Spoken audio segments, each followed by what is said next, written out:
I have the pleasure this afternoon to introduce Claire Waddle, who is an alumnus of this program. She is Research Director at Columbia University's Stowe Center for Digital Journalism. She loves memes, so she's always welcome here because we love memes.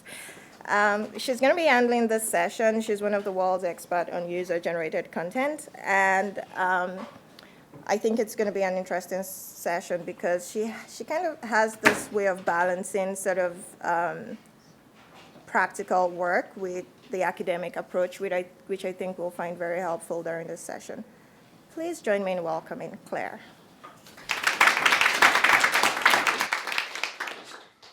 Okay, a nice man said, would say he'd unmute me, and I think he has.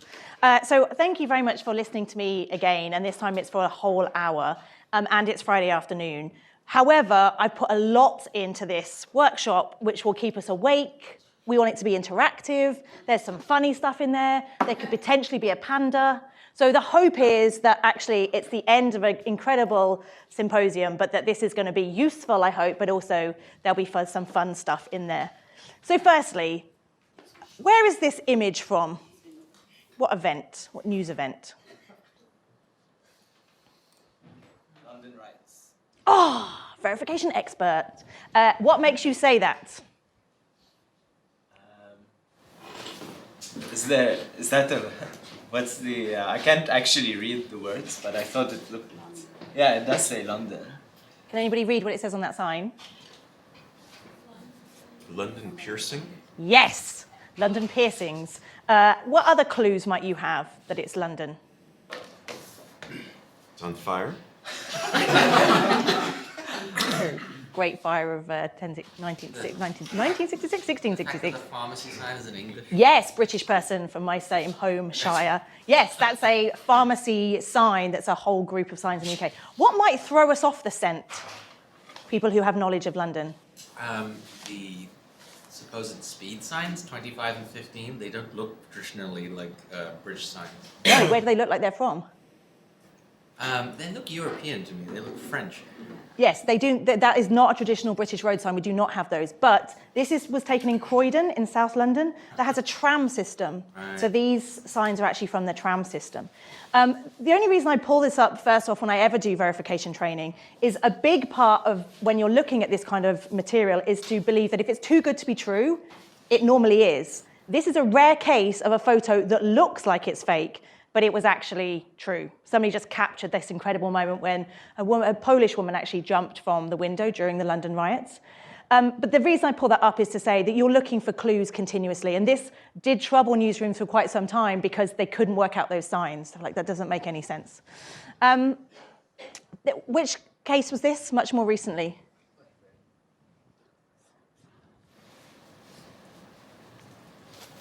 I remember seeing it, but I forgot the context. This was just this started circulating just after the most recent Paris attacks.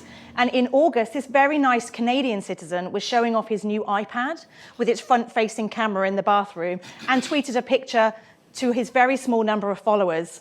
The Gamergate community took this and they photoshopped in the suicide vest and the markings that made it look like it was the Quran and posted this everywhere saying that he was one of the people who were involved in the Paris attacks. This is just, the numbers of times that this is happening all the time in news is very problematic. My point is that actually newsrooms should have dedicated staff who actively debunk in real time. So rather than doing roundup articles 2 days later, here are the 10 hoaxes you shouldn't have fallen for, you should actually have people in real time, because particularly in Europe now, the type of Photoshop work that's being done around refugees and the Paris attacks was moving into a much more troubling territory than Hurricane Sandy, that was simply people photoshopping sharks into New Jersey canals, which was less, I would say, worrying for the public than this kind of material.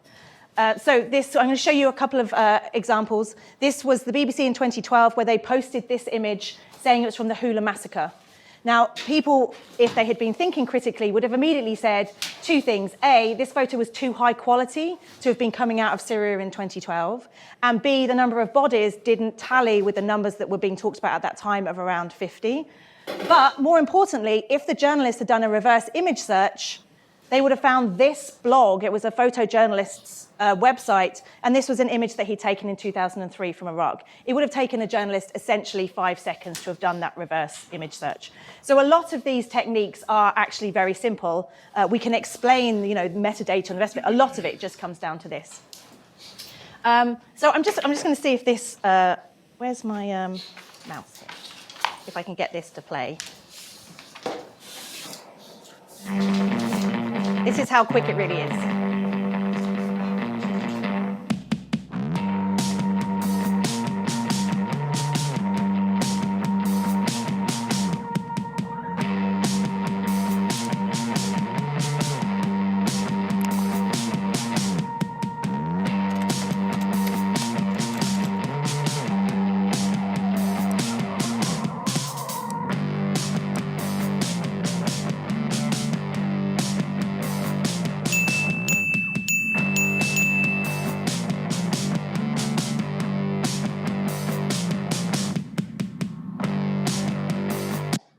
So also, I should start off by saying that Eyewitness Media Hub that I discussed earlier, we are part of a coalition of 8 organizations that are called the First Draft Coalition, and we build a lot of these types of resources. So if any of you work in education or just simply want to carry on some of the things that we're talking about today, firstdraftnews.com has a number of the resources that I'm going to talk about, just in case I potentially go too fast, which I couldn't quite imagine that would be the case, but it may be.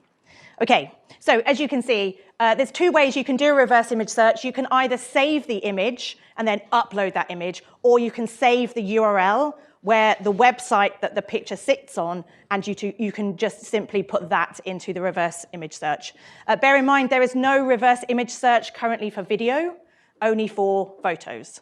The person who designs the reverse image search for videos will be a billionaire. It's the next phase of technology that people are looking into. This is another favorite, again from the BBC, includes a logo from our friends at Amnesty. But the reason I love this so much is because somebody would have said to a junior journalist, can you find the logo for the UN Security Council? And they clearly just did a Google search and came up with UN Space Camp, which was from a computer game. And you can see that Sophie Rayworth is looking a little bit troubled there. She's worked out that that's potentially not the UN Security Council logo. This is another favorite from Danish TV in 2013. They're doing a piece about Aleppo, and as you can see, they are suggesting that that is Aleppo. I don't think many Danes had been to Syria. That was actually from Assassin's Creed. It was simply a screen grab from Assassin's Creed. So I'm obviously being facetious, but I'm also making the point this is happening a lot. These are very, very simple pieces of verification that even at this level, journalists are getting wrong. And we saw a lot of this during the Baltimore riots, old imagery recirculating. So we talked a lot this morning about, what's authentic. We're thinking about a new visual language that we can basically label images. And we don't want to have a tick that says yes or a cross that says no, because in many cases, it is real. So this was actually from 2012 in Pakistan. It just got recirculated. So often it's a case of having a warning symbol to say, this was actually from 4 years ago, or a warning symbol that says, this was actually from Aleppo, not from Homs, or a warning symbol that says, actually, this is right, but the context is wrong. So the image of the Eiffel Tower that went out and was circulated around the Paris attacks with people saying, oh, the lights have been turned off because of the terrible attacks, when actually the Eiffel Tower lights go off every night at 1:30. So the image was real, the situation was real, the location was real, the context was wrong. So a lot of these, it's simply old footage that gets recirculated, which is why reverse image search is so easy to do. And there's a nice write-up here about how easy it was. And the piece actually went viral with all these people like, oh, look at this amazing technique. And we were surprised so few people knew how to do that. Okay, I mentioned this earlier. Let's just play it for a second. It's enjoyable. Oh. Whoops.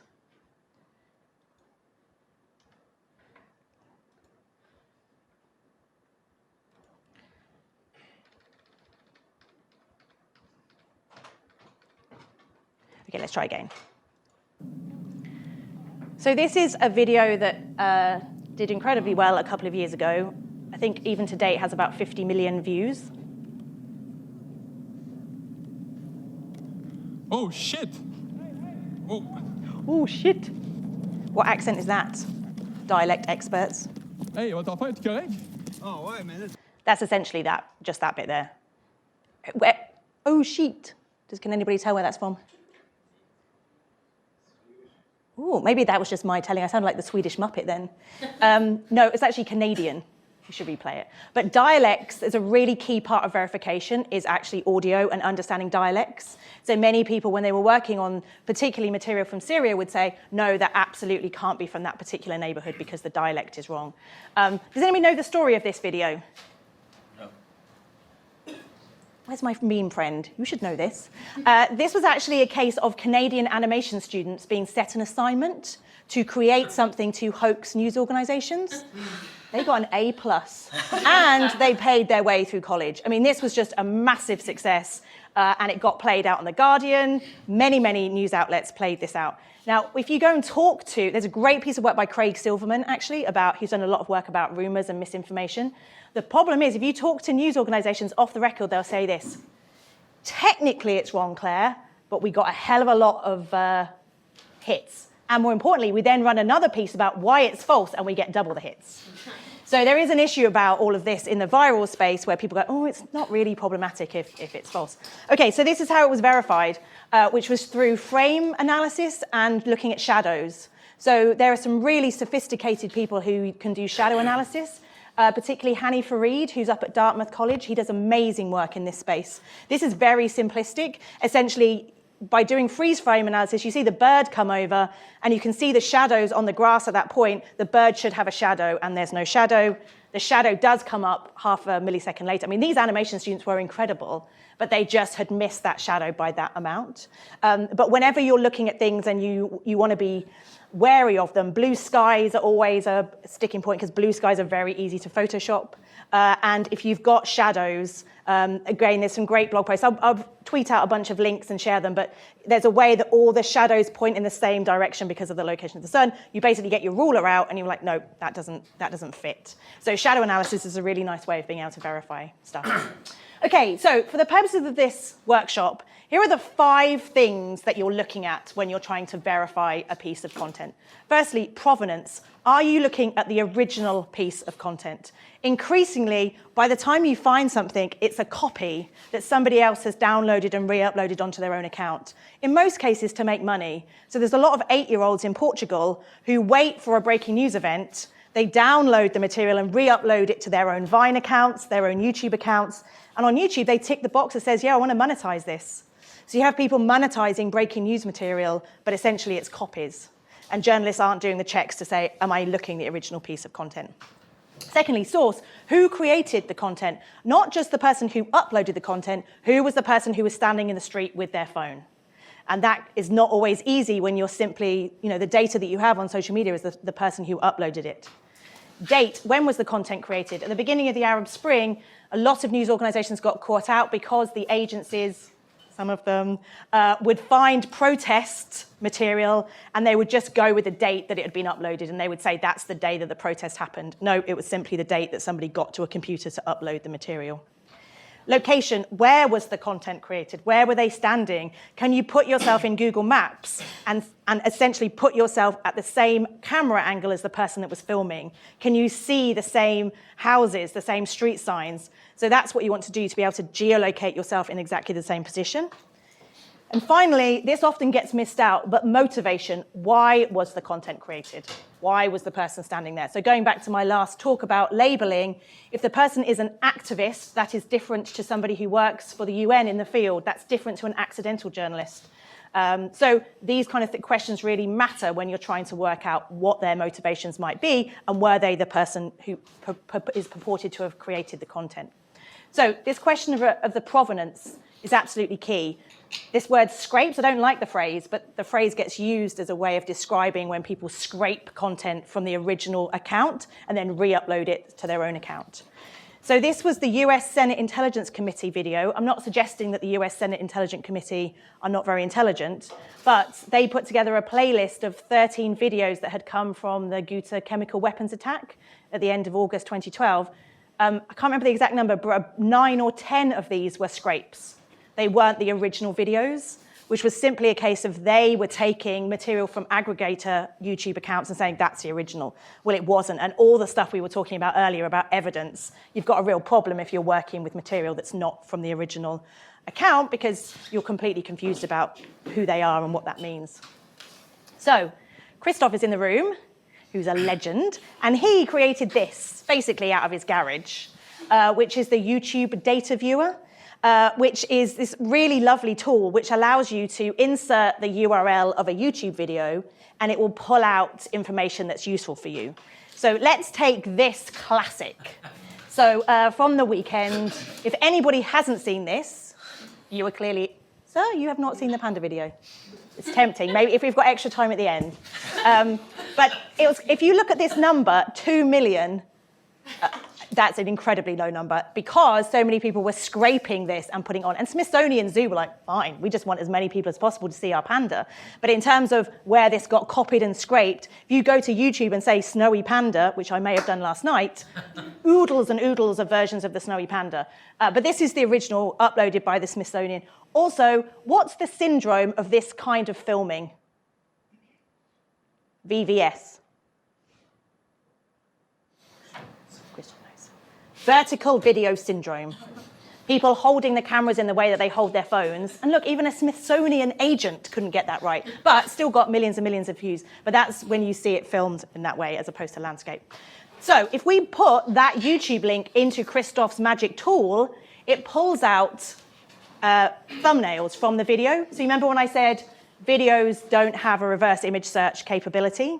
What this tool does is it pulls out some of the 4 thumbnails and allows you to do a reverse image search on that particular image to say, was there previously a snowy panda? To be honest, this isn't a great example because there have been many other snowy pandas, which makes it more difficult. But this would be an example of if you had a YouTube video and you had one of the, the thumbnails, you could do a reverse image search and you can just do it from the tool because Christoph's so great. The other thing you can do is if you look down where it says video ID, halfway down the left-hand side, every YouTube video, you might not know this, has a unique identifying code, which is the last set of numbers and letters at the end of the URL of a YouTube video. Now, if that YouTube video moves onto Twitter or Facebook or anywhere else, that unique identifier stays with it. So by searching for that unique identifier allows you to look at the history of that video. When was it first uploaded? So if the snowy panda only started being uploaded today, I'm like, that's not the snowy panda because the snowy panda was from Sunday. So it's just another way of looking at information. It also gives you the upload date and the upload time. Now, we're going to get back to this for a second, but YouTube, when it says UTC, what does that mean around upload time? When was the snowy panda video uploaded? Universal time. So what's universal time?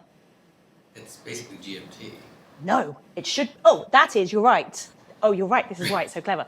I got confused. So if we're on YouTube, it's Pacific Standard Time. So the snowy panda would be 3 hours behind because it's always Pacific time. This was a problem with the Syrian Ghouta attacks because it happened at 2 o'clock in the morning in Syria. 2 o'clock in the morning in Syria was the day before in California, which allowed Putin to say, these videos are fake because the date stamp is wrong.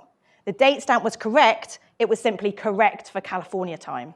So the reason that this is so useful as a tool is it corrects. That's correct, isn't it, Christoph? So basically what it allows you to do is determine the local upload time. Because if you now click on convert to local time, and you know it's US, let's assume this is in DC, you just convert this to Washington DC time, and then you have the exact local upload time. Yeah. Which, for example, the public YouTube page wouldn't even show you the time itself, it just gives you a date. Yeah, so then you have to work out, well, I'm in DC, this actually happened in Syria, but it gives you a clear sense of, oh, is it plus or minus, and, are we in daylight savings time? Yeah. So if you are doing anything with YouTube, this does make a big difference. Here's the one problem I'm going to tell you now. YouTube is on the downer as a platform. Fewer and fewer videos are uploaded now to YouTube. The biggest challenge we have in the verification space are chat apps. So things like WhatsApp and WeChat and Telegram. And these chat apps increasingly are the spaces where people are sharing this kind of eyewitness media. So trying to get access to those networks, the ethics of getting access, and then the ethics of whether you can use that material because it's essentially in a closed network is really troubling. But you're seeing more and more video now going up onto Facebook, going onto Instagram, going onto Vine. So although this is an incredible tool, Christoph, if you could just work on some more tools, that would really help. Thanks. Fixing. Please do. Not in defense, but just as additional info. We have actually a tiny internal version of this that also pulls out the coordinates if it's geotagged, which is very, very rare on YouTube. And we didn't make this public because we had some concerns of facilitating this, because there might be some risk implications with that as well. But we have that as well, and I'm sharing that widely with folks that I know. It's not that it's a secret, right? I also have to say I use this tool probably once or twice in the last 2 years, because most YouTube videos are not geotagged, and if they're geotagged, people type in Washington DC, so you get the White House as the location, right? Which probably was not filmed at. But we have that as well if anyone is interested. Yeah, because I actually had a tool that YouTube sent me, which was in their kind of 20% time, which allows you to find geotags. It's pointless because there's so few that are geotagged. But okay, so here's an example of that unique code at the top. Can you see in the top corner of Twitter, in the advanced search box, you put that in and you can see all the times that that video has been shared. So it allows you to go back in time and to say, okay, when was the first time that that video was shared? What was the time? Did it make sense? Et cetera, et cetera. Okay, so this is a really important point, and it's been touched on in some of the conversations earlier today, is that often people will say, can you just verify this? And they believe that there's, a green tick or a red cross, and it's either one thing or another. And in fact, all these checks are a process. It's very much like a police investigation with a huge board, and you're putting together all the pieces of the puzzle, hence the slide. And here's an example. This is an old one from when I very first started at Storyful, but I think it's a really good example that helps explain this process. So this video emerged, and it was a classic, horrible Syria video of people dumping bodies over the side of a bridge. And I'm not going to play the video for you. I'm going to show you some grabs. And so the minute you see a video like this, you're starting to think about what are the different elements of the video that could potentially provide clues. So here we could see the bodies being dumped over, and you can see some blood in the river.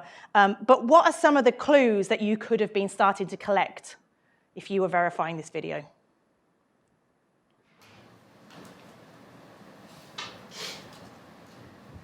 Has the classic blue sky, like you were saying? It does, but that helps with shadows. So we'll get to that in a second. So yeah, it can also be a good thing because you've got shadows to work with, which tells you the position of the sun. So yeah, that's a great one. What else? The writing on the track. The writing on the side of the, yeah, that's another great thing. I can't remember whether this was at, I don't think it did actually have writing, but yeah, that's the right instinct. There's at least another camera. Yes, perfect. Tell us about that. It might not be a video camera, what he's holding, but probably it is, because the still images are not going to be so powerful. So maybe that's uploaded as well, or. Yeah, no, that's a great spot. If you can't see it, it's the guy on the other side holding the camera.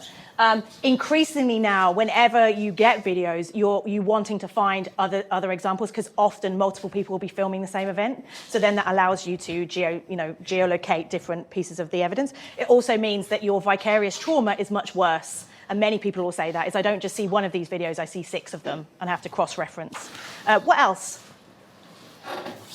The space, maybe the distance between where they are and I don't know, because we don't have the whole video, but to see if it makes sense physically for them to dump the bodies. Like, is it cut? Is it continuous? Yeah, no, that's a really great point, is that sometimes we suspend disbelief and we don't actually think through, is that physically possible? So no, that's a great thing. What else? The way people dress, like if it's in a rural place in Syria, like how do they look like, their accents. Yeah, absolutely. Accents, dialect, clothing. And those are the types of things that, at that time I was working in Dublin with a bunch of ginger Irish boys. They had no clue about these things. So that's the point of when do the technical checks stop, and when can you then move into actually working with the community, having a network of people to draw on to say, does this look right to you? And then if we go over here, right. What other clues can you see here? there's sufficient geography on that river to identify it from reasonable resolution. Yeah, exactly. So you can see just towards the end, the river is making a turn to the right. You can see hedgerows there. From the shadows, you could see where the bridge was and the direction that the bridge was in terms of the sun. And you can see the direction of the water because the way the blood was flowing. So you actually have a lot of clues just from that. Was there a cut, or is it a continuous shot from the? It was a continuous shot. So I'm just showing you From that to this. Yeah, There was no basically cut. you saw them moving the bodies out. So there was a lot in the whole video. We don't need to see it again. But I just wanted to get you thinking about some of the different clues you can pick up. And from that, there was chatter in some of the Facebook groups about this particular event. But there were different claims about who had actually done this. But there was a lot of chatter about the general area. And this was simply a case of going into, sorry. Oh, I've gone the wrong way. Unhelpful. Going onto the maps and then essentially trying to plot, finding the river and saying, okay, we went bridge to bridge to bridge. And there are about 36 bridges. And it was a case of just saying, no, it's going the wrong way. No, the hedgerows aren't right. No, no, no. And finally, we found this one and said everything that we just said is correct. The river is moving to the right. The hedgerows are there. And actually, amazingly, in the video, you could see the tiles on the side of the road. And this is incredible to me. The people who upload this stuff to Panoramio, like who uploads tiles? But somebody had, thus proving that the tiles on the side of the road were the same tiles that were in the video. There said tiles. So the reason that I put this up is because we did all this work and I was like, yeah, high fives, we've totally verified it. We hadn't totally verified it. We had simply said that bridge exists and we know where that bridge is. We were sure about the provenance. We couldn't find any other versions of the video, so we were pretty sure about that. We had we had the account. We couldn't find any information about that account. We were no further forward. That account had not uploaded any other videos, so that wasn't helpful. We didn't know who was. We couldn't prove the date. The only thing we heard was from people in the community who said the river in that video, the water isn't as high right now. So we knew that it hadn't happened in that last week, but we had no idea when it had happened. All we knew was it wasn't now. Yes? How did you know which river it is? Because of conversations in the Facebook group talking about the particular area, then there was only one main river. I can't remember because it was 2012, but at the time there was only one. But the title in Arabic said the name. Oh. Yeah, we had an Arabic speaker, which was handy. So we had the location, but we didn't even have the motivation. So even though we'd done all of that work, our checklist was pretty empty still. And that's what I want to talk through today, which is to be absolutely 100% certain on any particular video or image is relatively rare. Often you'll feel very confident about one aspect, but it's this process that you're trying to put together. And ultimately, you're trying to find the who so you can talk to them. For all the conversations we've had today, what's the context? My example of UNHCR, like, why did somebody film that, and was it exactly as we seemed to play out? Okay, so I want to focus on those three main checks after provenance. So source, date, and location. So source, this is again an old example, but I think it's a good one. It's very US-centric. I show this example too to make you terrified about the information that you put online. Because as a journalist, you actually want this information for verification purposes. For society, we don't. And it's a constant battle. And sometimes when you do this work, you just feel like a really good stalker. Like I have students who are like, oh, I thought my Facebook stalking skills were not worth anything, but now I find out that they're really worth something. So this is during the Boston explosions, and there's a paid-for tool called Geopedia, which allows you to see geotagged content. What percentage of social media content is geotagged, as in explicitly tagged using GPS on a phone? Twitter? Across all social networks? I think it's about 20%. Lower. It's like The Price is Right. It's between sort of 2 to 4%. Ooh. It's incredibly low. Most geotagged material comes through on Instagram because people don't realize that their phone has location turned on, so it happens automatically. Anyway, this particular tweet came up through Geopedia of this woman saying, my mother's point of view, and it was a YouTube video of a woman who was running the marathon with a GoPro camera on her head. It was an incredible video. And so we found this tweet and said, oh, amazing. You know, we really think that people are going to want to see this. Now, this is a classic terrible Twitter account. She hasn't used her real name. She's just called herself Night Neko. She's only got 36 followers. She hasn't tweeted that much. And there's almost no clues about who this person is. So this is an example of, OK, how do we find this person? Because we need to talk to them. So first of all, it was a case of looking at the video and saying, does this look like a video from the Boston Marathon? So here's a screen grab from the video, and then a screen grab from Google Maps shows that the same tag. So you know, and we saw it, we know that it happened. But you still need to do the checks to geolocate.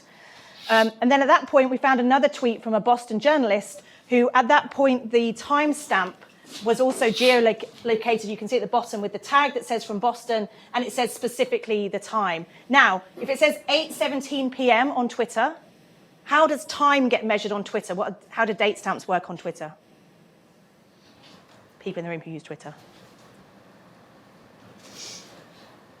It's the way you set it up on your Twitter account. So they're all different, and I'm going to show you an infographic later about that. Facebook is your internal computer settings. It's a nightmare. But when it comes to Twitter, that's because I was in the UK when I took this screen grab, or Ireland. But 8:17 was 5 hours after the blast, which was at 2:17. Does that make sense? So we knew we had the timestamp from another journalist who was there. So we went back to Night Neko and we searched for @NightNeko3 across all social networks, because often people have the same username across all social networks. This person didn't, but the only other social network they had was Pinterest. Amazing. And on Pinterest, she had used her real name, Morgan Treacy. So we were now pretty confident that this person was called Morgan Treacy. So we then went to the 2013 Boston Marathon basically tracking website, which tracks runners. And there was a Jennifer Treacy who was 45 to 49, 46, and you could see from her split times that she would have been going past that particular point at that time. So at that, you're pretty confident that this is the person that you're looking for. We also looked at Spokeo, which allows you to look at somebody's location. If you paid for the pro version, Americans, honestly, you give away so much stuff. I can find out her telephone number, her email address, the price of her property. It's ridiculous. And anyway, and then Google map it and go and steal things from her house. So Spokeo allows you to do all of this stuff. We also looked at LinkedIn, which showed that she was a deputy director of, you get this massive portrait of somebody essentially in 20 minutes of everything you need to know. We then went to, again, looked at Morgan Treacy's Facebook page, because now we had her name. And if you look at her friends, this is another thing. Go home tonight and check. If you got eaten by a penguin tonight, I'm trying to think of something. Something happens to you, and a journalist goes to your Facebook page, what can they see? You can check your privacy settings and say, what does my account look like publicly? And don't let your friends be public. Because if anything happens to you, journalists will just call all of your friends. The journalist at the back is already laughing. She's done it. She's knocked on the door. So anyway, so you look at Morgan Treacy's friends, they're all young, kind of, young-looking school kids, apart from creepy-looking Jared. So then you click on Jared. Look, Jared is Uncle Jared. So extremely proud of my niece Jennifer, who's running in the Boston Marathon today. So you have coordinated all these different pieces of information to be like, I'm absolutely certain. So then we called up and they said, yes, of course, people can use that footage. We had verified it and we had got rights for it. So that's essentially how Storyful works, but that's an example. It's a very tightly nice case study, but it also shows how terrifying it is if you live in the US, how much information is available, and you have to make sure that you are searching for yourselves online. Do it tonight whilst drinking a gin. And then this is another example of a YouTube video. If you click on somebody's username, John Hennessey, he's happily put his website there, jhennessey.net. The ugliest website, looks like 1998, look at that. But what's the site that allows you to look at somebody's registration details of a website? Whois. So Whois, when you set up a website, you have to basically say, my name is Claire Wardle, here is my address, here is my email address, and here is my telephone number. Then your website provider says, do you want to pay an extra £30, Claire, to hide that information? And you go, oh, I haven't got 30 quid. No, you're all right, thanks. And you don't think that essentially some journalist later can have your email and your telephone number and everything else. So Whois is a very powerful tool if you have a website to do research about it. Another cheeky trick is if, for example, I buy ClaireWardle.com and I put my stuff on clairewardle.com. I might also buy clairewardle.co.uk, clairewardle.net, clairewardle.media. I will never put any material on those websites, but I'm not going to pay for privacy on those websites either. So another trick for Whois is to check other versions of the URL. Are you concerned about me now? No. Oh, you were laughing. But I also wanted to make this point, which is the examples I'm showing here of people living in the US or Ireland. This is also the case for people in other parts of the world. So I don't know if you've seen this initiative by Medium called Ghost Boat. So Medium is a platform. They decided to move into the content space. Now, I had some concerns with this project at the beginning, and I knew the journalist who was working on it, and they were about basically a ship with 243 refugees and migrants set sail from Libya and never arrived in Italy. And they had the manifest, they had the list of names, and they were going to make those names public and hope that people could crowdsource information about those people. Because they were from Eritrea, I said, please do not do that because their families will be shot.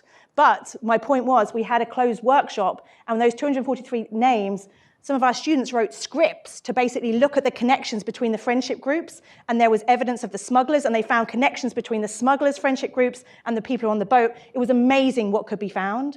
So the power of networks and being able to take advantage of that. Yes, that example from the Boston Marathon was an easy one, but it is incredible what you can find globally about many people, and all of that is a concern. And privacy understandings and literacy in other parts of the world are extremely low.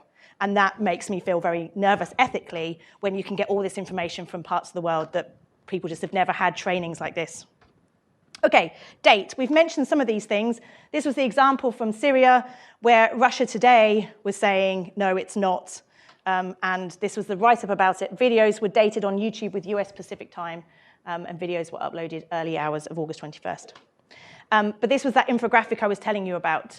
Again, I can make this stuff available, but Twitter, the timestamp is always your Twitter settings. Facebook is the time settings of your computer or device. And YouTube and Instagram are both Pacific Standard Time. So let's quickly just show you, how do you find the timestamp on Instagram? Anybody know? Ooh. How can I just search Instagram.com? Pilly.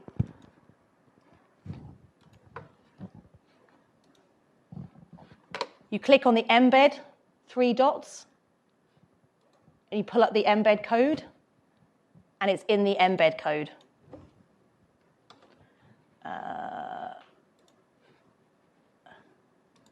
This is not perfect. Where was I? So there's the embed code. And here you can see the date stamp here, January 27th at 2:47 Pacific Standard Time. Okay, so that's it's very important that you're aware of those different date stamps. Also, we're trying to work with social networks to get them to understand the need to do much more of this to make it consistent. So they all use the blue tick to say this person has been verified. How do you get a verified blue tick from Twitter? Somebody with power. Sorry? You ask somebody with power. Yes, exactly. There's no actual set of guidelines, which means that you think that it's, oh, this person is real, but nobody, it's an impossible system, and Facebook is the same. It's very opaque. Okay, sorry about this. Okay, Wolfram Alpha, which is an incredible knowledge engine, but one of the things it's really good for is asking what the weather was like on a particular date in a particular time. So you can say, what was the weather like in Naples, Florida on October the 5th, 2012? And it will tell you that there was rain and thunderstorm and fog. So if you've got a video and you're trying to cross-reference whether the weather is if it's blue skies and it's that, you would have concerns. So Wolfram Alpha has many, many things you can do with it. But from a verification perspective, this is the only thing we ever use for it. You're looking perplexed, Christoph. Just tired, I guess. Just tired of your blathering, Claire. Okay, so XifData. Keith talked about XifData earlier, and it's a really good point, which is you can kind of get seduced that metadata is always correct. But it does have its uses. Metadata gets ripped out of all the social networks. Flickr is the only one that it doesn't get ripped out of. So here's an example from the Boston Marathon. On the right-hand side, you can see that it was taken on April 15th. It was posted on April 16th. And it tells you what camera the person was using. So lots of journalists will always say that they want to talk to the person who filmed, because the first question is, what device did you film it on? iPhone 5? I don't think you did, sir. I think it was a Canon. So that's one of the ways that people kind of, want to talk to the source about the device that they actually created. And this is one of my favorite tools. This is an XifDataViewer, which allows you to upload a photo and it will tell you the metadata if it has not originated, like if you haven't got it from social network. So somebody sends it to you, you can find out the metadata or the XifData. This is called Jeffrey's XifViewer, which I love because I think if I was called Jeffrey, I want to call it after myself. Like Claire's XifViewer doesn't have the same thing, but Jeffrey's XifViewer. But again, you can get a Chrome extension, Firefox extension, allows you to just right-click and run the XifData on a photo if you get it. Okay, we're trucking along nicely, people. Location. So here's one of the main problems with geotagged material. So this is a tweet from September of last year. What does it say in Arabic, sir?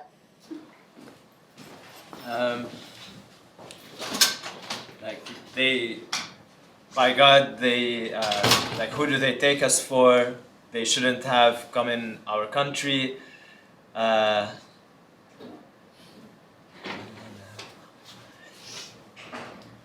We will protect our country even if we give weapons to women.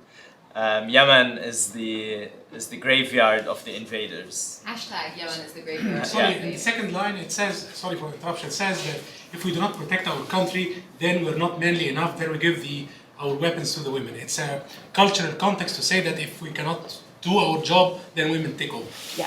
But it's kind of weirdly joined together at some point. That's why it's not properly written. But that's also why you need people on staff who can speak local languages and understand those kind of subtle differences. But this is geotagged from Yemen in September 2015. What is that image? Barbie? Should I know? 2003, Iraq, Road to Hell. So the reason that I put this up here is because going back to technology, there's a lot of weight placed on technology is the answer. So people have built these very expensive professional solutions, these dashboards that newsrooms use, which is searching for geotagged content. That tweet was sent from Yemen, but that picture is not from Yemen. So the disconnect between the text and the content is really important, and lots of people don't even question that. They would say, oh no, but it says it's geotags, it's definitely from Yemen. And that is happening more and more and more because, particularly in Yemen, lots of information is circulating on WhatsApp. So by the time it is finally uploaded to a public social network, whether that's Twitter or YouTube, it is almost never from the person who originally had created that content. And that's why these kind of mistakes are happening, because there's this huge distance. And in places like Yemen, Twitter and YouTube are not using the same way. Sorry, Yes, just a quick comment, because I think it's a very interesting example for everybody. The wording does not even reflect the intention. The intention, they are using a rhetoric to say that, to justify a much bigger picture, that it's a kind of jihad to protect. So even the words itself, do not reflect the main idea. At the end, if you take the whole context, the two lines, it reflects that we didn't have an intention to hurt or damage anything. We're just protecting. If we cannot do that, then we can give away. It's a metaphor, a rhetoric to.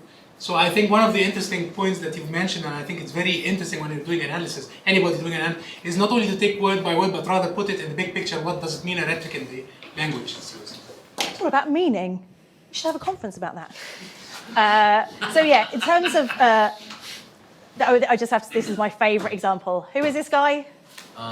This is the internet security cap, right? Yeah, John McAfee. That's the one, right? Who agreed to do an interview with Vice, and when the journalist was there, took a photo with his iPhone, got published. Somebody just then looked at the metadata, which said specifically where he was, latitude and longitude. So he was hiding out, this guy, nobody could find him. And so to the point where you actually could see they were by the swimming pool and the Google map thing actually located him exactly where he was. I mean, that for me, like, I know metadata can sometimes be flawed, but that's my favorite example of all time, just because he was an idiot. From a guy who has made his Yeah, career exactly. out of internet security. Right? No, exactly. Was that deliberate by Vice? Sorry? Do you know if that was deliberate by Vice? No, the journalist didn't, because this was actually, when this happened, like now journalists are much more savvy about location in their It phones. wasn't that they like secretly wanted to break a story and then get him arrested. I mean, I think afterwards he was like, oh yeah, I totally knew. But the word on the street is that he didn't know.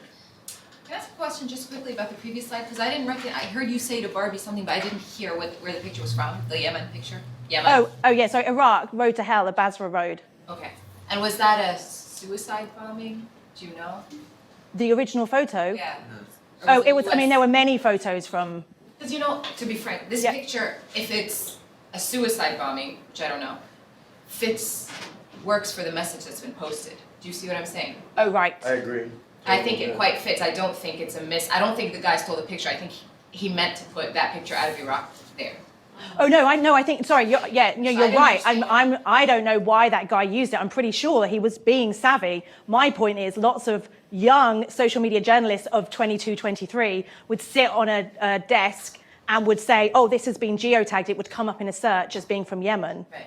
All I'm saying is, I'm not. I think you're absolutely right about why he chose that, and many people in that region would recognise that as the image. I'm just trying to make the point that the geotag it's correct that it was tweeted, but the content is not geotagged. I mean, somebody could write a PhD dissertation on that tweet if they want to. Okay, so very quickly, Bellingcat. If you're not aware of the work of Eliot Higgins, he's this, I'm going to say this, I love him, but slightly odd British Midlands person who has sat on his sofa for the last 5 years doing the best verification work of almost any journalist that I know. He has no training, but he became this expert on kind of munitions and open source investigation. And what I like about him is he does all of his work in public and he receives a lot of criticism from people. And sometimes he puts his hand up and said, yeah, that's useful. I didn't know that. Thank you very much. But I really like the fact that he just puts himself out there. But I just wanted to say the example here of how to geolocate the Walter Scott shooting is also on the Bellingcat website, which if you are interested in this kind of work, has got some great resources there. So I'm not necessarily going to go through the detail here, but the police basically released the dash cam camera of the police officer. So on this example, what would be your major clue? Advanced auto parts. Exactly. So you Google advanced auto parts in Charleston, North Charleston, and you get exactly this road. You send on Google Maps, you can very quickly point out it's 1945 Remont Road, advanced auto parts, North Charleston. And you follow the dash cam, he comes in and he parks the car here. And so even clues like the white shed and then the garage and then the trees, you're drowning in content here that allows you to geolocate very, very quickly. And this is basically just a case of on Street View. So does everybody know on Google Maps how to get to Street View? Yeah, it's basically this little yellow, I want to say lady. Who knows what she is? She's probably a lady. You basically just pull her across onto the map, and then you can get the Street View view. And on that point, also, when you're in Street View mode, you can't see it here, but the date that when it has been captured appears down here. If you're in Google Earth, I don't think Google Earth's on this computer, but if you download Google Earth and you go in and have a play around with Google Earth, there's a number of different tools at the top, and one of them is a time slider. And it shows you when the satellite imagery was captured. So it allows you to move the slider along and say, well, what did this look like before? What did it look like afterwards? So obviously with satellite imagery, you're always trying to ask, when was this captured? And not, this idea of, well, there's a whole bigger conversation about maps to be had, but when you're looking for the tool, that's what you're using. Anyway, this is from the dash camera. I think many people have seen this, but all of this is very easy to see from Google Earth and then cross-referencing with the video, and then the video that was captured of Walter Scott shooting. So on any type of video, particularly in the built-up area, it would take, honestly, about 30 seconds to do exactly this. Where did this happen? This is verifying Russian strikes in Syria. You might have seen this work. This was from a couple of months ago. This was when Russia was saying that it was bombing ISIS. And Eliot Higgins was asking, really? Russia? I mean, talk about like picking your battles. He is not scared to go eye to eye with Putin. But basically, the Russians released this imagery of here we are, here's us bombing ISIS. Look at what a great job we're doing. And essentially, there were lots of conversations happening on on YouTube and in other communities. And Syrian Observatory for Human Rights and Free Syrian Army were both reporting airstrikes had hit Al-Latamir on that day. So that's your first clue to say, okay, can we actually check this out? Like you've got a location at that point. You're not searching the whole of Syria. Again, there was other materials that were basically you're putting together those pieces of the puzzle. But here's Google Maps. Oh, sorry, this is the actual YouTube video. And then if you turn the video this way, it actually, it's hard to do in this way. If I had time, I'd have you all on computers doing this. But this wiggly piece here, you're looking at differences. This is a higher elevation. You're looking for the trees. You're looking for the positions of the houses. Very quickly, again, you can say this is where those airstrikes were. The difficulty is at different times of year. Obviously, the ground is in different colors, but structures don't change. Elevations don't change. There's a number of ways that you can be very sure when you're geolocating that it's exactly the same image. And when it was cross-referenced using the Carter Center, it was quite clear that where the airstrikes had happened, ISIS was nowhere to be seen in that territory.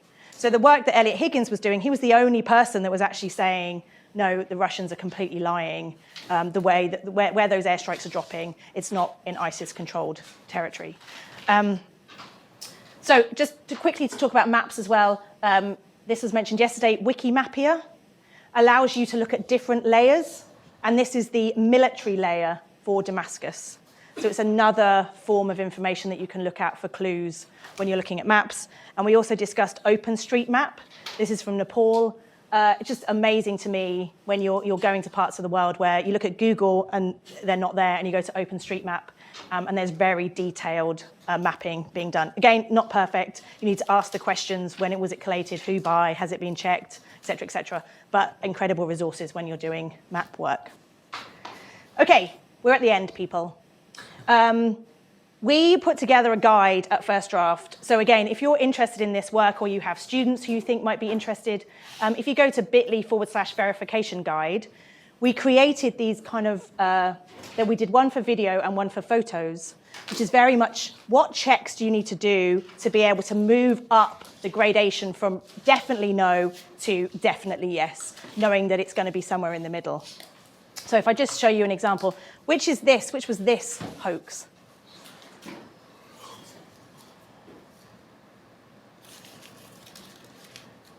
Your hoax knowledge is very poor, people in this room. I'm guessing from the context that this is... what if I say Spanish Photography Festival? Created an Instagram account that was of a migrant move. No? So there was a Spanish photography exhibition, and to get publicity, they created a fake account showing migrants from North Africa crossing to Europe, and there was a series of these, got used by the Huffington Post, by a number of other news organizations that didn't ask the questions, is this real? And it turned out to not be real. But on any particular video or image you have, are you looking at the original? So in the checklist, it's no, a reverse image search returns identical photos indexed online before the event question took place. You can stop at that point. You know you don't have to go any further. All the way through to, yes, it was sent to us directly and we've spoken to the source. Secondly, do you know who captured the photo? Takes you through all the different checks that you can do and allows you, as an editor to say, what do we know, what don't we know? So for where, when, and why. So it's, as we talked about in journalism studies, it used to be the 5 W's and the H. Now it's the ow, like, is it original? And then why, who, where, yeah. I haven't trademarked that yet. There's a textbook to be written. Okay, so other resources, the verification handbook, which, Christoph, did you write a chapter? Yeah. A number of us wrote chapters in this. It's about a year and a half out of, but it still stands the test of time. It's a really good book. Bellingcat, which I talked about, and then First Draft News. So we have a number of different resources on there. We have a number of articles, a lot of discussion about ethics, but we also have lots of how-to guides. And in fact, if you're so excited by this last hour and you can't wait to go and play by yourself, we actually have quite an interesting kind of do-it-yourself observation quiz where you have to look for clues and then put it in and then see whether you can, whether your observation skills are up to scratch. But that's me saying thank you. Are there any last questions or things that, oh, look, there's two. Lovely. This is amazing. So I'm immediately thinking, if you're going to put this into practice in the newsroom, because this might be what traditional journalists end up doing, right? Oh, they should be doing this. Okay, so I'm hung up on that Yemen slide. Yeah. And I'll say why, because it speaks to the reality of the stories that people in that region cover, and a lot of it has to be forecasting, because what we now talk about is ISIS. Started off as a random splinter group in northern Syria that no one was paying attention to. Yep. Something like this would be indicative of, if you see the same tone or the same tweets coming from the same guy, indicative of something larger. You got to keep an eye out. If the first step of verification is the technical verification, right? Yeah. So before you bring in the people with the cultural savvy, something like that gets dismissed. It's a really good point. How do you mitigate that? It goes back to the people who do this type of work tend to be the people who've only just arrived in the newsroom, because this is the idea they're a digital native, and because I've never thought about it until the way you've just phrased it, but you're absolutely right. There's this kind of privileging of technical skills. So it's, well, we're going to give it to, Kelly. She's just arrived. She knows how to use Twitter. But Kelly has no wider knowledge of even the area.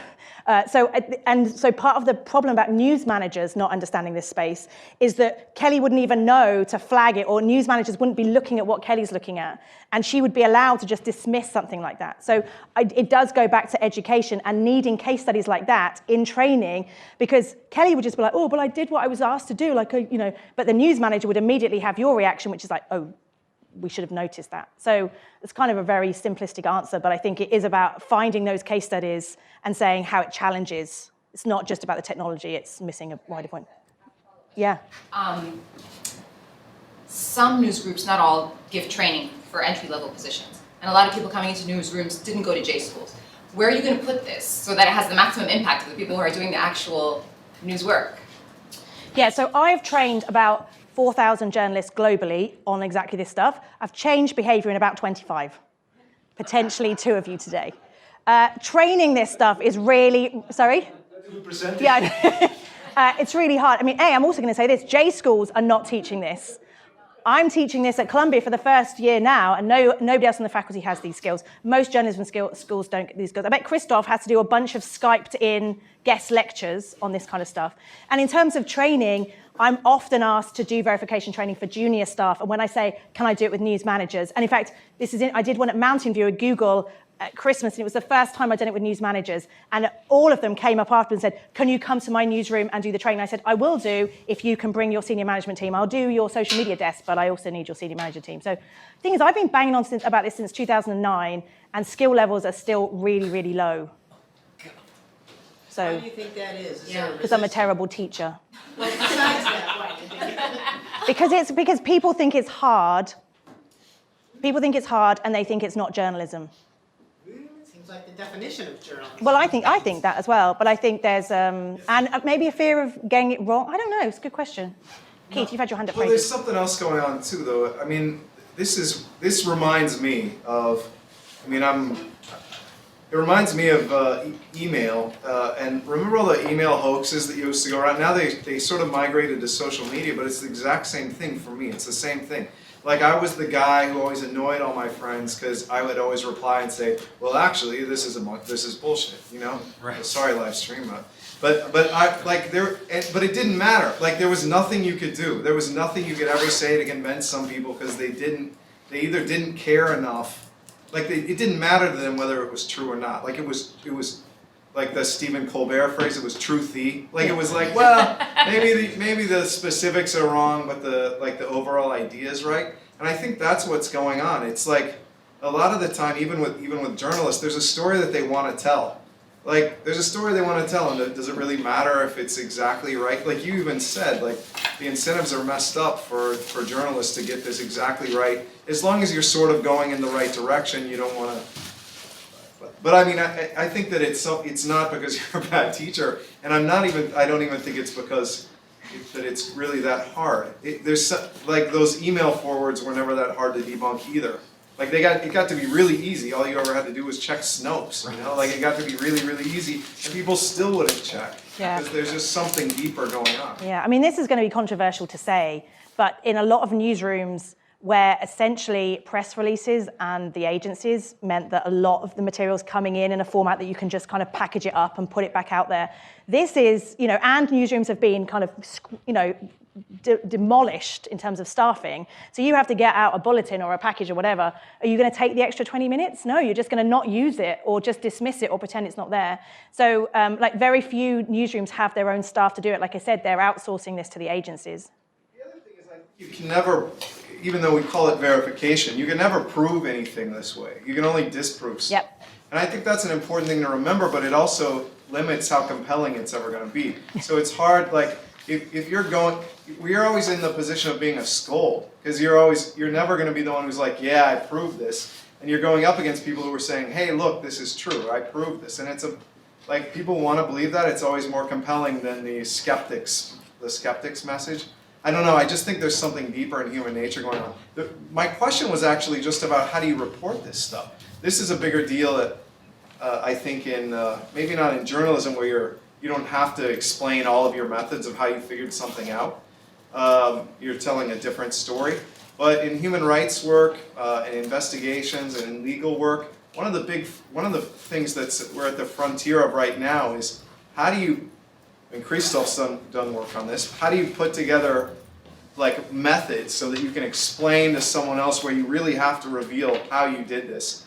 Like it's really hard to write the reports and even to figure out how to explain it and visualize it, like showing the circles around what you're looking at, like Eliot's work on the Syrian, on the Russian airstrikes. It's really hard to tell that story because you're assembling materials from a lot of different sources, and then at the end of the day you're putting it together like in a Word doc or on a website. There's not like a really nice, clear way of how to put together a report. I'd say there's one tool that you should look at called CheckDesk. Come out, CheckDesk, and they're like doing more about showing work in progress. And at First Draft, we're trying to come up with a kind of a visual language or a way that, it's like on televisions where it used to be like, press the red button for more. Yeah. It's incredible to me that in online news, we don't have a space to say, if you're interested in whether or not, why this has been used and what we know about this video or image, you should be able to click a link and you get all of this is the showing our work. It's crazy to me that doesn't exist. And we should have a kind of a systematized way that says, we know how to show location or data or whatever. Yeah. Since we're on transparency around methods for analysis, I just want to jump off of that and say that one of the common counter arguments against transparency is that most people are never going to look at this stuff. But I just wanted to throw out there that that different communities have their own internal experts, and so you're not necessarily trying to represent it in a way that everyone's going to think is really awesome, but there will be motivated individuals that aren't coming from traditionally credited expert communities who will be able to interpret what you put out there. Yeah, and those journalism organizations like Reportedly that do everything in the open, they have people coming in to say, we can help you with this or this is wrong. And for me, we've moved away from an era where only journalists could see what the agencies had on their feeds, and then they would package it and then tell the audience. Now the audience can do this in real time. And who was I having a conversation with at lunch, which was, how do you feel about audiences doing this kind of checking work? I'm like, I'm for it. Like, Eliot doesn't have a badge that says I'm a journalist or not. Anybody can do it, but we need to be able to show the work so you can say, you've missed that. You need to talk to a dialect expert. So, yeah.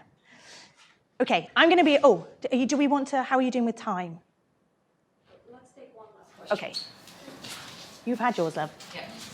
Just a quick question. Can you talk about the financial aspect of this? Like, in what contexts do news organizations pay if they use amateur video? Yes. They very rarely do, but news organizations always of course, we talked about the Zabruda video earlier and then the Rodney King. This stuff isn't new. There's always been those high quality moments, and news organizations would pay for that type of footage. They tend to say now, we don't pay. But if you remember the Woolwich attacks in South London where an off-duty soldier was decapitated in the street, and we're still on the live show. I've told this story previously. There's two big news organizations in the UK. One went down to that site and said, tell us your story. What did you see? You know, give us a quote. The other one went round and said, what's on your phone? What's on your phone? What's on your phone? What's on your phone? And this guy went, I've got this on my BlackBerry. And it was of the perpetrator talking directly to the BlackBerry saying, David Cameron, this is why I committed this crime, still with a knife in his hand. I mean, unbelievable footage. The person who said, what's on your phone, was a very senior editor and said, right, get in the back of the cab. We're going back to the station now. And he got paid a sizable amount of money because it was an exclusive piece of footage. If he'd uploaded that to YouTube, he wouldn't have got any money. So, word to the wise, if you ever capture anything, you might want to think about that. But so people do pay, and also there's cultural differences here. When I did work in Africa, so people would send material to the BBC and never ask for payment. And I'd be like, yeah. In Kenya, no way, we want money. So there's also a very kind of BBC context that people want to help. But what's interesting now is if you see on Twitter somebody post something and then journalists will say, can I use your pic? Can I use your pic? And the person says, yes, yes, yes. Somebody will come in and be like, oi, ask for money. And the person was like, can I ask for money? Yeah, ask them for money. And then underneath they're like, yeah, actually it's £50. And you see all this playing out publicly on Twitter. And then if it's really good content, a licensing agency will say yes, but take it down because we want it as an exclusive and delete all of those yeses to all those other news organizations. And there's real issues about paparazzi agencies moving into this kind of licensed content. So but because we don't have ethical guidelines, my fear is these licensing agencies are setting a precedent for, if you put yourself in danger, you'll get paid for this type of content. But then again, if it's a panda video, if your cat does something funny and falls off the sofa and Good Morning America uses it, for viral content, there's a precedent that you'll get paid quite a lot of money on YouTube and also as a licensing deal. Breaking news footage, we feel very icky about that. And there haven't really been guidelines issued about it. But watch this space. I think we're going to get to a point where in 5 years' time, we'll be like, people used to give this stuff away for free. So it's an interesting time. I'll answer yours over coffee. Thank you so much. No, thank you.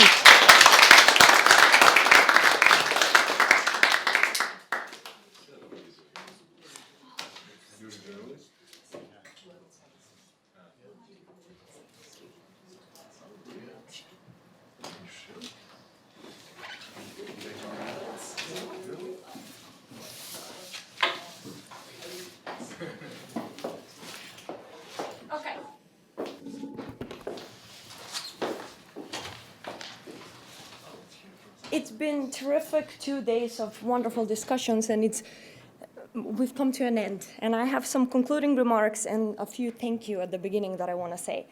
First of all, Monroe Price was too kind at the beginning of yesterday to thank me so much, but I want to use this opportunity to thank him. His vision, his guidance, and his support have been not only central to the Center for Global Communication Studies being what it is, but it has also been very central to this conference. And I say that he has often been the intellectual and inspiration behind so many of my personal endeavors. It can't be here for the closing because, as it often happens, Monroe is at 3 different places at the same time, and he had to go to the Cardozo Law School in New York for a moot court competition that is in his name and honor. So I just wanted to say that at the beginning. And I also want to thank the entire staff at CGCS, who are wonderful and tremendous, and without whom this would not have been possible. Briar, Laura, Alex, and our new intern, Ariel. And also the Annenberg staff.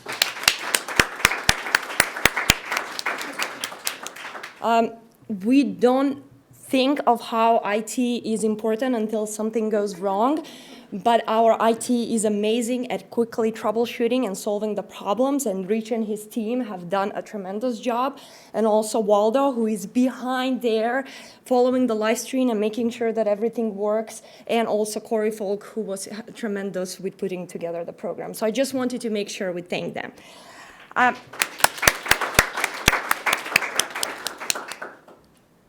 My remarks today are inspired by the poster that you saw coming into this building and in your program. And we have a great pleasure that the artist is here.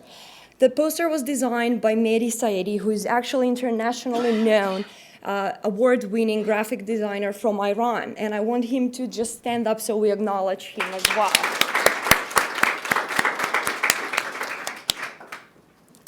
And a last note of thank you before I go to my concluding remark is I think it was fascinating to organizing a conference on honing the visual at the Annenberg School, because there are several scholars here who have really shaped debates in the visual culture and visual communication. Barbie Zelizer being one of them, sitting in the audience.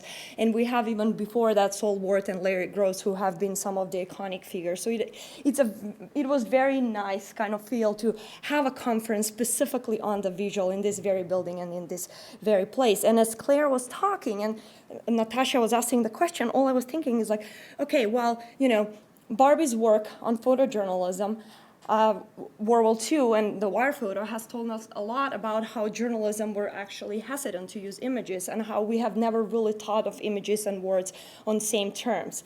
And then I thought, okay, Barbie work on Kennedy told us how when TV came, TV journalists were actually dismissive of images and never came on same terms. Now Claire is saying we have again problems with images. Even though it's new technology, those fears, those problems remain.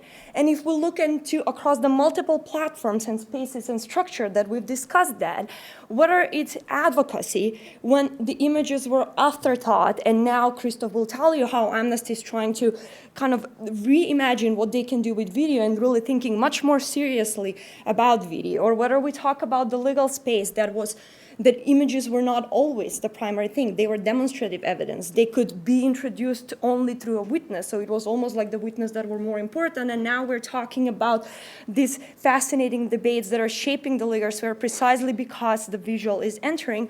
I think it's a very nice and productive take on what it means to hone the visual, term coined by Monroe. But I want to think about this image for a few moments. And why I want to think about this image will come clear through some personal remarks that I'm going to make, kind of ending on where we began. The first panel, if you remember, was very much how academics' endeavors are in some way shaped by personal experiences.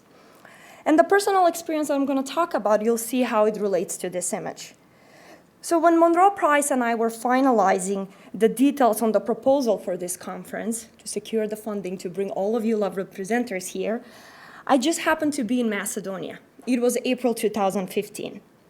The local news coverage was full of stories about migrants who were illegally crossing the Macedonian-Greek border. The stories were unfortunately too familiar for the local population, though rarely a world news organization was reporting on them. Syrian refugees have been trying to flee the war. They were not granted a refugee status in Macedonia, which meant they couldn't officially register with the authorities. They could only cross the border illegally. That also meant that if they were caught by the police, they were automatically returned back to Greece.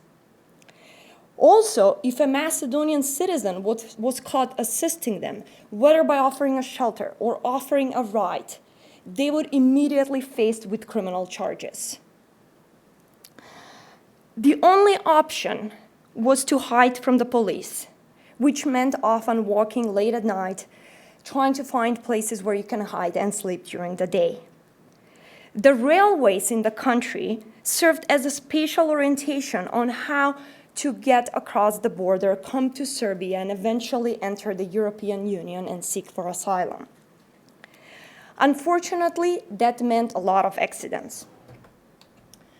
This was an image that ran on November 11, 2014 issue of one of Macedonian newspapers called Utrinski Vesnik, which reported, a train killed another migrant in Veles. That's a town in Macedonia. Macedonian railways took away the 5th victim in only 10 days. By April 2015, the number of deaths rose to 27. No time in Macedonia I've seen more coverage of that. And this was just one image. Others were following. This is much later on. Let me stay a little with this image, because this brings some of the discussion we had at the very first panel yesterday. It's like what it means to actually look at this image and imagine what's happening once you know the context of what's happening. How can we work with this image as evidence? Can we? What does it allow us to do with this image? On April 25th, 2015, when I was in Macedonia, right the day after we submitted the proposal, the evening news of a Macedonian TV station called Telma aired an investigative report on the unfolding refugee crisis. Syrians were heard for the first time on Macedonian television. They testified how they were robbed and beaten. One of the men said his wife and kids have been kidnapped. The report claimed an organized criminal network from Albania and Kosovo operates in Macedonia that is engaged in human trafficking, and the Syrian refugees are among the most vulnerable in this case. This was right about the time that citizens, activists, and civil society groups became more vocal in their demands for governmental action. We started hearing their voices in the public, and they were very vocal in the demands. I came back to the US in early May. My mom called just a few days later to tell me that Parliament has voted to give the migrants a refugee status, an important legal protection. Though, as we know, this was just the beginning. Although the refugee crisis was unfolding for over a year in the Balkans, and reports of deaths, of human trafficking, and so forth were coming in the news, Western media was by and large silent on the issue. Only towards the end of last summer, things started to change. We all saw images of the Macedonian-Greek border and numerous instances of police brutality. Images like this flooded the news all over Europe, all over the US. And of course, on September 2nd, global headlines featured the story of what became one of the most iconic images of the refugee crisis. The 3-year-old Aylan Kurdi who drowned in an unsuccessful attempt to reach the Greek island of Kos together with his mother and a 5-year-old brother. It was not uncommon to see online blogs by journalists or human rights activists explaining why they chose to share the image. The shared image, however, was more often by the police officer carrying the dead body of the child rather than the image of the dead child. If it wasn't clear by now that I'm Barbie Zelizer student, it will be clear now. Images of death are often accompanied by public discussions of what it means to share images of death.